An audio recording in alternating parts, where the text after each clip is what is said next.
தற்காலிகமாக பதவிக்காக, பரிசுக்காக, புகழுக்காக நாங்கள் ஒரு நிலைப்பாட்டை எங்களின் அடிப்படை கோட்பாடுகளில் இருந்து மாற்றி ஒருபோதும் எடுக்க மாட்டோம். இப்ப என்ன ஆகும்? உங்களால ஜெயிக்க முடியுமா? இப்ப 4 எம்எல்ஏ நாளைக்கு ஒண்ணும் இல்லாம போனா என்ன பண்றது? இதெல்லாம் நீ போடுற கணக்கு, நான் போடுற கணக்கு இல்ல. இது நீ போடுற கணக்கு. ஏன்னா உனக்கு அந்த பார்வைதான். 4 8 ஆக்கணும், அப்படியே சொகுசா இருக்கணும், அது உன்னுடைய கணக்கு. எனக்கு அந்த பார்வையே இல்லையே. இது இல்லாத போதே போராடியவர்கள் தானே விடுதலை சிறுத்தைகள். தமிழ்நாட்டு அரசியலே தாக்கத்தை ஏற்படுத்தியவர்கள் தானே விடுதலை சிறுத்தைகள். அந்த கணக்கு எங்களுக்கு தேவையில்லையே. அதனால்தான் எல்லோரும் தேர்தல் களத்தில் நிற்கிற போது நாங்கள் போராட்ட களத்தில் நிற்கிறோம். தேர்தல் நேரத்தில் இந்த ஆல்ட்ரேஷன் எல்லாம் பண்ணாதீங்க, அது பிரச்சனையா மாறும். நான் தேர்தலை கணக்கு வச்சாதானே அது பிரச்சனையாகுங்கிறத பத்தி கவலைப்படுறது. நானு எங்க கட்சியை நான் முறைப்படுத்தணும், எல்லாருக்கும் நான் அதிகாரத்தை பகிர்ந்தளிக்கணும். 38 மாவட்டத்தில் 38 × 2 76 பேரை நான் மாவட்ட செயலாளர் அறிவிக்கிறதுக்கு பதிலா 234 பேர் கையில நான் அதிகாரத்தை கொடுக்கிறேன். இந்தியாவிலேயே எந்த அரசியல் கட்சியும் செய்ய துணியாததை திருமாவளவன் செய்து காட்டியிருக்கிறான். எல்லா விண்ணப்பத்தையும் ஒன்னொன்னா, ஒரு முறைக்கு 2 முறை, 2 முறைக்கு 4 முறை, 4 முறைக்கு 8 முறை திரும்ப திரும்ப திரும்ப திரும்ப அந்த முகத்தை பார்த்து மைண்டுக்குள்ள எல்லாத்தையும் உட்கார வச்சுக்கிட்டேன். இப்ப எல்லா முகத்தையும் எனக்கு தெரியும். நான் ஏனோ தானே இப்ப எனக்கு இதுல இவ்வளவு ரிஸ்க் எடுக்கணும் என்ன அவசியம்? கட்டி அமுங்கனை கட்டி மறுபடியும் பெருத்து போச்சு. எனக்கு 1 வருஷத்துக்குள்ள 6 முறை இந்த கண்ணு கட்டி வந்துருக்கு. ஆன்டிபயோட்டிக் 4 முறை எடுத்துருக்கேன். ஐ டிராப்ஸ் போட சொல்லி டாக்டர்ஸ் அட்வைஸ் பண்ணாங்க. ஐ ஆயின்மெண்ட் போட சொல்லி அட்வைஸ் பண்ணாங்க. அதை போறதுக்கு ஒரு தம்பி வருவார், அவரை விரட்டி விட்டுருவாங்க இருக்கிறவங்களாம். ஏன்னா புதுசா ஒருத்தன் உள்ள வரான், அவன் கூடவே ஒட்டிக்கிட்டான்னா அப்புறம் நாம கூட இருக்க முடியாது. இவ்வளவு பிரச்சனைகள்லாம் நான் எதிர்கொள்ள வேண்டியிருக்கு. அவன் அப்செட் ஆகி போயிடுவான். அவனை நான் சமாதானப்படுத்தணும். இவங்களையும் விட முடியாது. தூங்குறதும் இல்ல. 2 மணி நேரம் 3 மணி நேரம் எதுக்கு நான் இவ்வளவு ரிஸ்க் எடுக்கணும்? நீங்க எழுதி கொடுங்கப்பா. இந்த கொண்ட ஒரு மாவட்டம் கொடுக்குறேன், கொண்ட 10 மாவட்டம், 10 மாவட்டம் உங்களுக்கு தெரிஞ்ச ஆளை எழுதி கொடு, கையெழுத்து போட்டு நம்ம மட்டும் போயிட்டே இருக்கலாம் இல்லையா? என்ன குடிமொழிகிற போயுது? அப்படி இல்ல. இந்தியாவிலேயே எந்த கட்சியும் எந்த கட்சி தலைவரும் துணியாததை துணிந்து ஒரு முடிவெடுத்து இன்றைக்கு 234 தொகுதி மாவட்ட செயலாளர்களை அறிவித்திருக்கிறோம். அதுல நிறைய அதிருப்தி இருக்கு, வருத்தம் இருக்கு, வலி இருக்கு. அதை மாற்ற சொல்லி வந்து கேட்கறாங்க. ஒவ்வொரு முறையும் இந்த பிரச்சனை எனக்கு இருக்கு, பயங்கரமான பிரச்சனை. திடீர்னு ஒருத்தன் பெட்ரோல் கேனோட வரான், திடீர்னு ஒருத்தன் பாய்ச்சனோட வரான், திடீர்னு ஒருத்தன் கார் முன்னால வந்து விடறான், கார் கண்ணாடி வந்து ஒருத்தன் அடிக்கிறான். பதில் சொல்லிட்டு தான் போகணும். இங்க போலாமா அங்க போலாமான்னு சூறா காட்டி கடைசி நேரத்துல பேரம் படிஞ்ச பிறகு அறிவிப்பு செய்யறது கிடையாது. நீ வேண்டாம் இன்ட்டு போட்டாச்சு, நீ வேண்டாம் இன்ட்டு போட்டாச்சு, இங்க கதவு சாத்துற, இங்க கதவு சாத்துற. புதுசா கட்சி தொடங்கி இருக்கிறாங்க, ஒரே ஜோரா இருக்கு. அவங்க பின்னால எதிர்காலம் அவங்களுக்கு தான் இருக்கு. அவங்க அரசியல் நாம பேசுற அரசியலுக்கு முரணா இருக்கு. அவங்க நோக்கம் நம்முடைய இலக்குக்கு எதிரா இருக்கு. சாத்து கதவை, வேண்டாம் வேண்டாம், திறந்தே வைக்க வேண்டாம். புதுசா திறந்த கதவையே சாத்தியாச்சு. இதெல்லாம் முட்டாள்தனமா செய்யல, ஒரு நிலைப்பாட்டில் உறுதியாக இருந்து செய்கிறோம். இதனால் ஏற்படுகிற தேர்தல் பாதிப்புகள், நட்டங்களை நாங்கள் எதிர்கொள்வோம். அது எனக்கு பிரச்சனை கிடையாது. என்னுடைய கொள்கையை ஏற்று என்னோடு வருகிறவர்கள் என் உயிரின் உயிரான விடுதலை சிறுத்தைகளாய் என் இறுதி மூச்சு வரையில் இருப்பார்கள்.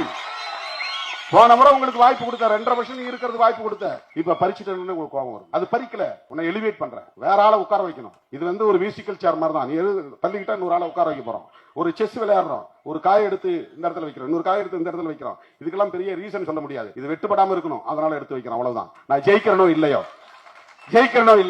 ஒரு ரூமுக்குள்ள கிடக்கிற சேர் இப்படி மாத்தி மாத்தி போடுறோம், அவ்வளவுதான். சேரை தூக்கி வெளியே போடல. வாக்கு வங்கியை நிரூபிக்காமல் ஒரு கட்சி அங்கீகாரம் பெற்றது என்று சொன்னால் அந்த பெருமைக்குரிய கட்சி இந்தியாவிலேயே விடுதலை சிறுத்தைகள் கட்சி தான். தமிழ்நாட்டில் இருக்கிற பல கட்சிகள் தனியா நின்று எனக்கு இவ்வளவு சக்தி இருக்கிறது காட்டிட்டு தான் கூட்டணிக்கு வந்தார். ராமதாஸ் 10 வருஷம் கட்சியை நடத்தி 4 எம்எல்ஏ வந்த பிறகுதான் அதிமுக கூட்டணிக்கு போனார். 8% ஓட்ட காட்டினார். வைகோ தனியா நின்று 8% ஓட்ட காட்டி அப்புறம் தான் அதிமுக கூட்டணிக்கு போனார். விஜயகாந்த் தனியா நின்று 8% ஓட்ட காட்டி அப்புறம் தான் அதிமுக கூட்டணி. அதிமுக தான் ஃபர்ஸ்ட் என்ட்ரன்ஸ் கொடுக்குது, என்ட்ரி. இந்த கட்சிகளுக்கு எல்லாம் முதல்ல திமுக முதல்ல கொடுக்கறது இல்ல, அதிமுக தான். ராமதாஸுக்கு முதல் வாய்ப்பு கொடுத்தது அதிமுக, வைகோவுக்கு முதல்ல கூட்டணியில சேர்த்துக்கிட்டது அதிமுக, விஜயகாந்த் முதல்ல கூட்டணி சேர்த்துக்கிட்டது அதிமுக.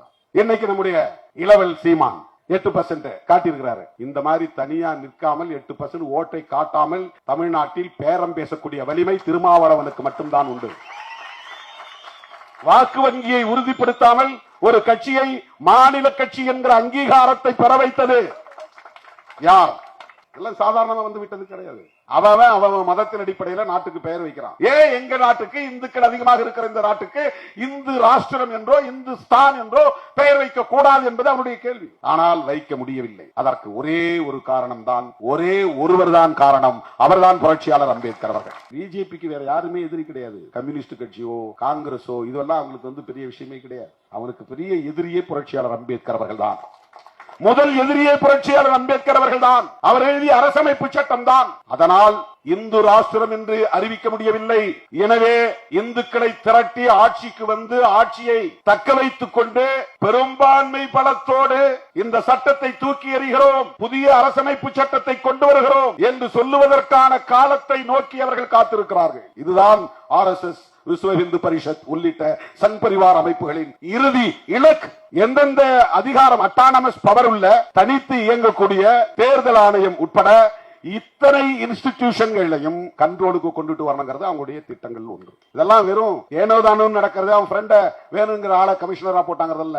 இந்த திட்டத்தை நடைமுறைப்படுத்துவதற்கான ஆள் தேவை. அதற்கு ஒவ்வொரு துறையிலும் தேடி பார்த்து RSS பயிற்சி பெற்ற அந்த கருத்துக்கு உடன்படுகிற ஆட்களை தேடி பிடித்து அல்லது பிரெயின் வாஷ் மூளைச்சலவை செய்து அவனுக்குள்ளே மத உணர்வை ஊட்டி அவனையும் RSS ஆளாக மாற்றி முக்கிய பொறுப்புகளில் அமர வைப்பார்கள். உயர்நீதிமன்ற நீதிபதிகளாக GR சுவாமிநாதன் நம்மால் அங்க இருக்கட்டும். அப்பதான் அவர் எல்லா மரபுகளையும் மீறி நமக்கு தீர்ப்பு கொடுப்பார். அவரே போய் திருப்பரங்குன்றத்தில் நின்று ஏற்கனவே ராம ஐயர் கொடுத்த தீர்ப்புலாம் சரியில்லை, நான் கொடுக்கிற தீர்ப்பு தான் சரி, நான் தீர்ப்பு கொடுத்துட்டா அதுக்கப்புறம் நீ அது மேல அப்பீலுக்கு தான் போகணும், அதை மீறி ஒன்றும் செய்ய முடியாது. இப்போ இதை யார் முடிவு செய்கிறார்கள் என்றால் RSS ஹெட், சங் பரிவார்களின் தலைமை. உயர் நீதிமன்றங்களில் நமக்கான ஆட்களை வை, உச்ச நீதிமன்றங்களில் நமக்கான ஆட்களை வை, தேர்தல் ஆணையத்தில் நமக்கான ஆட்களை கொண்டு போய் உட்கார வை.